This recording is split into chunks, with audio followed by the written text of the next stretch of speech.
ایک وسیع و عریض جنگل تھا جہاں ہر طرف سرسبز گھاس اور گھنے درخت تھے۔ اسی جنگل میں ایک ہرن رہتا تھا جو اپنی پھرتی، خوبصورتی اور اچھے اخلاق کی وجہ سے سب جانوروں کا چہیتا تھا۔ لیکن ایک دن اچانک وہ ہرن بیمار ہو گیا۔ اس کی ٹانگوں میں جان نہ رہی اور وہ اپنی چراگاہ کے ایک کونے میں لیٹ گیا۔ جب دوسرے جانوروں کو اس کی بیماری کی خبر ملی تو سب جوک در جوک اس کے پاس آنے لگے۔ کوئی خرگوش آیا، کوئی بندر، کوئی پرندہ، اور سب نے ہمدردی جتائی۔ ہر ایک نے کہا، ہم تمہارے دوست ہیں، ہم تمہیں اکیلا نہیں چھوڑیں گے۔ اگر آپ کو بھی سچے دوست پسند ہیں تو ویڈیو کو لائک ضرور کریں۔ لیکن ہوا کچھ یوں کہ ان دوستوں نے محبت کے نام پر اس کے استعمال کے لیے رکھی گئی خوراک سے ہاتھ صاف کرنا شروع کر دیا۔ کوئی گھاس نوچ کر کھا لیتا، کوئی پتے چر لیتا، کوئی جڑی بوٹیاں۔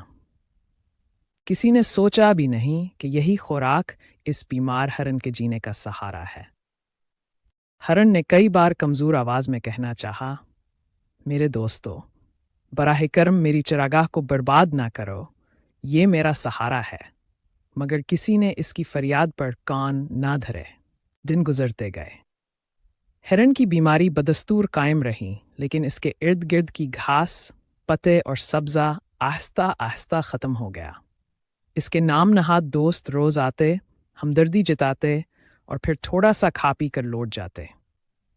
آخرکار وہ دن بھی آیا جب ہرن اپنی بیماری سے نہیں بلکہ بھوک اور کمزوری سے مر گیا۔ سب کی یہ ہے کہ دوست چانے ہوتا۔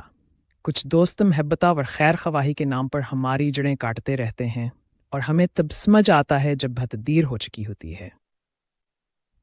آپ کے خیال میں اچھا دوست وہ ہے جو وقت پر سہارا دے یا وہ جو صرف باتوں میں ہمدردی کرے؟ کمنٹ میں اپنی رائے ضرور بتائیں۔ اگر کہانی پسند آئی ہو تو لائک اور شیئر کریں تاکہ دوسروں کو بحث میں جائے کہ برے دوست کتنے خطرناک ہو سکتے ہیں۔ اور مزید سبق آموز کہانیوں کے لیے چینل کو سبسکرائب کرنا مت بھولیے۔